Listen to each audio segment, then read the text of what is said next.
चलो आ जाओ भाई इधर रास्ता बंद कर चलो भाई लोग तमाम चलो आ जाओ इधर चलो ये बेटा आ जाओ रास्ता बंद कर बच्चे बैठो ना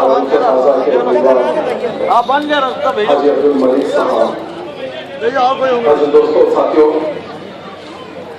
से पता बैठकर सुनने वाली इज्जत मां मेरी मां अस्सलाम वालेकुम व रहमतुल्लाहि व बरकातहू। किसी जालिम के डराने से कहां डरते हैं, चलो आ जाओ भाई किसी जालिम के डराने से कहां डरते हैं। हम तो जालिम की ही बस्ती में सफर करते हैं, हम तो जालिम की ही बस्ती में सफर करते हैं। खिलौनों की मेरे घर में कोई खतर नहीं, अब मेरे बच्चे भी तलवार की जिद करते हैं, अब मेरे बच्चे भी तलवार की जिद करते हैं। अभी दोस्तों मुखर्रीन बहुत है, मैं उनका ख्याल रखते हुए बस एक और 3 मिनट लूंगा कि हम हैदराबाद से आए हैं, काफी दिन से हमारे गांव में हैं। हमको ऐसा महसूस ही नहीं हुआ कि हम 700 साढ़े 700 किलोमीटर दूर है, ऐसा लग रहा है कि हम अपने घर और हमारे शहर में हैं। बस फर्क इतना है कि यहाँ पर डेवलपमेंट नहीं है, यहाँ पर तरक्याती काम नहीं है। शहर हैदराबाद में माशाल्लाह बहुत तरक्याती काम है। और बड़ी बदनसीबी यह है कि मजलिस इत्तेहादुल मुस्लिमीन के जितने एमएलए अल्हम्दुलिल्लाह मुंतखब हुए हैं 1957 से लेके आज तक की तारीख में पूरे मुसलमान हैं, पूरे मुसलमानों को मुंतखब किया शहर हैदराबाद के गरीब मुसलमानों ने दोनों ले। और तकरीबन 50-52 साल से भी हमारे गांव का ये गरीब मुसलमान जितने बंदों को मुंतखब किया वो भी इत्तेफाक से मुसलमान है। 35 साल नेहाल अहमद साहब को मुंतखब किया हमारे गांव का मुसलमान, 10 साल रशीद साहब को मुंतखब किया और पिछले 5 साल मुफ्ती कहो या ना कहो मगर मोहम्मद इस्माइल साहब को मुंतखब किया। पूरे मुसलमान हैं, मगर यह तरक्याती काम बिल्कुल नहीं के बराबर है। आज मैं फेसबुक चेक कर रहा था, शरद पवार साहब के साथ उनकी फोटो थी तो उसमें शेर लिखा था, शेर था वो फोटो भी सेव कर दिया हूं मैं, हाजी अब्दुल मलिक साहब को भेजूंगा कि कुर्ता बदला खादी में, कुर्ता बदला खादी में, मक्कार चला राष्ट्रवादी में। कुर्ता बदला खादी में, मक्कार चला राष्ट्रवादी में। कलता घरान कहने वाला या मुसलमानों के सामने आके ऐसे मंच पर कहते राष्ट्रवादी कांग्रेस में हो देना या एनसीपी में रहना हराम कहने वाला, आज मुफ्ती को किधर से एनसीपी हलाल नजर आ रही या मुफ्ती को किस तरह से बताओ। इस्माइल साहब तुम किस सूरत से कल तक हराम कह रहे थे और किस सूरत से मुसलमानों के बीच में आके वो हराम कहने वाली पार्टी से तुम उम्मीदवार बन के पास मुसलमानों को किस तरह से इस्तेमाल कर रहे हो।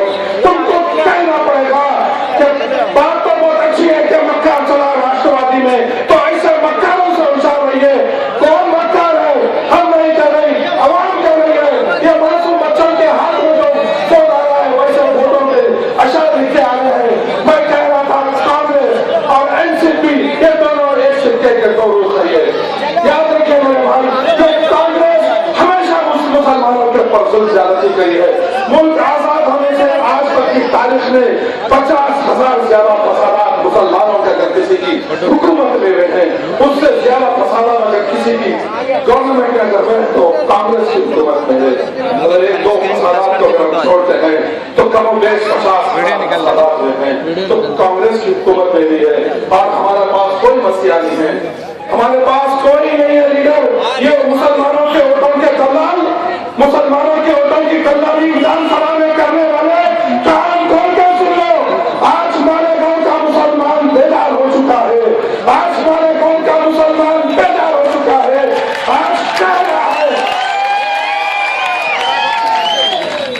आज अखबारुद्दीन रशीद साहब की क़ियादत में यह परचम के तले ये हमारे गांव का मुसलमान आ चुका है। और मैं यहाँ से पता नहीं मेरी माँ बहनों से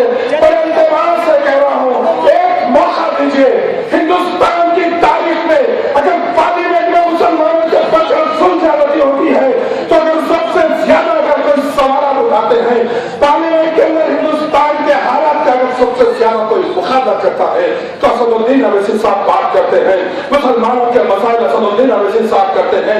ये वोटों से मुंतखब होने वाले दलाल जितने राष्ट्रवादी कांग्रेस के मेंबर ऑफ पार्लियामेंट है या कांग्रेस के मेंबर ऑफ पार्लियामेंट है, तुम बताओ एक सवाल करें क्या मुसलमानों के ताल्लुक से गुजरात चल रहा था, कोई एमपी सवाल नहीं करता।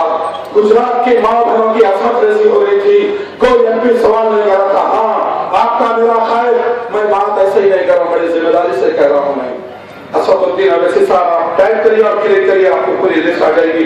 पार्लियामेंट के अंदर गुजरात के फसादात का जब जिक्र पार्लियामेंट में निकला तो आपके मेरे खायद ने कहा है हिंदुस्तान का अगर वैश्विक जानवर अगर कोई है, हिंदुस्तान की माँ बहनों की असमत रेजी करने वालों का सरपरस्त कोई है, हिंदुस्तान के मासूम बच्चों के देशों पे उछालने वालों की अगर कोई सरपरस्ती करता है, गुजरात की गली कुचल से मुसलमानों को खौफ के बाल में अगर कोई डालकर उसकी सरपरस्ती करता है, ऐसे हजारों करोड़ों लोगों के हजारों करोड़ों लोगों के मेरे माँ बहनों की जो इसमत रेजी हो रही थी, हजारों करोड़ के जो तिजारत को तबाह बर्बाद करने वालों की कोई सरपरस्ती करा है, तो उसको पार्लियामेंट में असदुद्दीन अवैसी साहब ने कहा है कि हिंदुस्तान का वैश्विक जानवर, हिंदुस्तान का अगर कोई जंगली जानवर है तो वो है नरेंद्र मोदी है। हम किसी से डरने घबराने वाले नहीं हैं, हम किसी के बात से डरने वाले नहीं हैं। हम हमारा हक अगर हमको शराफत से नहीं दिया गया तो हक छीनने की हम सलाहियत रखते हैं। और आपको हमारे कौन की अगर तरक्की चाहते हैं, आप हमारे कौन की अगर तरक्की चाहते हैं, हमारे कौन का अगर विकास चाहते हैं, हमारे कौन के पवनों में जो बिजली के मीटर लगे हैं, अगर उस मीटर के पैसा में जो कमी चाहते हैं, आप अगर संघर्ष के प्रॉब्लम को खत्म करना चाहते हैं तो आइए मुझसे मुस्लिम के उम्मीदवार हाजी अब्दुल मजीद साहब को वोट देना होगा। सबको तो आजमाया आपने, बड़े बड़े दल्लालों को आजमाया आपने। जहाँ विधानसभा का इजलास होता है सबकी जबानें बंद हो जाती है, विधानसभा है, जब पार्लियामेंट होता है मुसलमान तो वहाँ पर भी उनकी जबानें बंद हो जाती है। गुजरात का मसला असदुद्दीन अवैसी साहब उठाते हैं, मालेगांव का मसला असदुद्दीन अवैसी साहब उठाते हैं, मुजफ्फरनगर का मसला असदुद्दीन अवैसी साहब उठाते हैं, आसाम के फसादात का मसला असदुद्दीन अवैसी साहब उठाते हैं। इशरत जहां का मेरी एक भाई मासूम ग्रेजुएट बहन को जहां से गुजरात की पुलिस वालों ने बम्बई से अरेस्ट करके गुजरात की सड़कों पे काउंटर कर दिया है, तो दिल्ली से निकल के हैदराबाद बम्बई आके उसके नमाज जनाजा पढ़ के दोबारा दिल्ली चले जाते हैं। सबसे पहले सब प्रेस मीडिया वाले पूछा आप सदन के मेंबर है, आप मेंबर ऑफ पार्लियामेंट है असदुद्दीन अवैसी साहब, और एक दहशतगर्द को आप उसके नमाज जनाजा में चले गए, तो असदुद्दीन अवैसी साहब का जवाब सुना मेरे मुसलमानों। असदुद्दीन अवैसी साहब उस वक्त कह रहे थे अदालत तो आज बाइज्जत बरी करी, अदालत मेरी इशरत जहां मेरी बहन को आज बाइज्जत बरी करी, पर असदुद्दीन अवैसी साहब उस वक्त कह दिए थे ये इशरत जहां दहशतगर्द नहीं, ये बेकसूर है, ये बेकसूर है।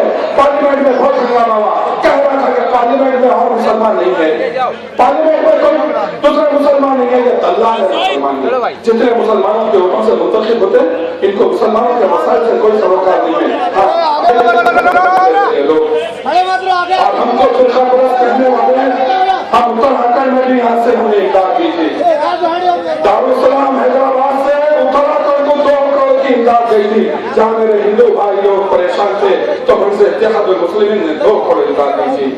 और आपको एक बात बताता हूँ, आज हाजी अब्दुल मजीद फिरका परस्त हो गया, कल तक आपके साथ हाथों से था, आज हमसे इत्तेहादुल मुस्लिमीन का उम्मीदवार बन गया तो फिरका परस्त हो गया।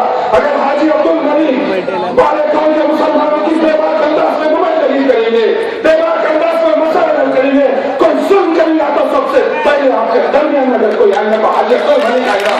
अगर ये करने से फिरका परस्ती का लेबल लगता है तो बेशक हाजी अब्दुल मजीद को फाखर से कह जाते हैं मालिकों का सबसे बड़ा फिरका तुम क्या महाराष्ट्र का सबसे बड़ा फिरका परस्त हूँ। आइए मेरे भाई, मैं एक बात कहते हुए आपसे रुखसत हो जाता हूँ कि तवील फहरिस्त मुखर्रिरीन की मैं खास तौर से ये नौजवान जितने हैं, ये बुजुर्ग हजरात जितने हैं, एक मौका दीजिए। हम हैदराबाद से यहाँ पर आए हैं, यहाँ आके हम देख रहे हैं बहुत मसाइल है, सबको आजमाया, मुफ्ती साहब को आजमाए, रशीद साहब को आजमाए, निहाल साहब को आजमाए, पार्टियां वही है, चेहरे वही है, अब एक मरतबा मौका दीजिए, इंशाअल्लाह ये आपका।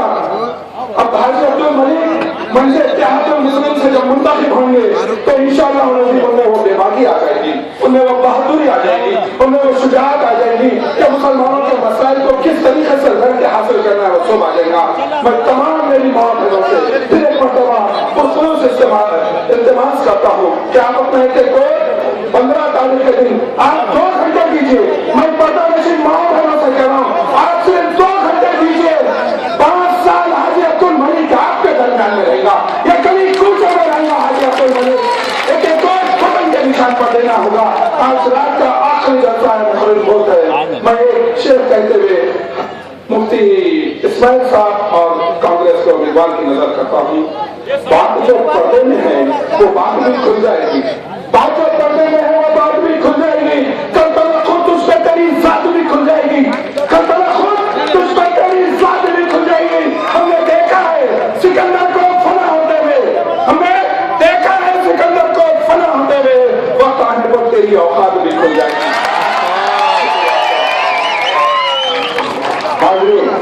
जिगर सारे वो हवा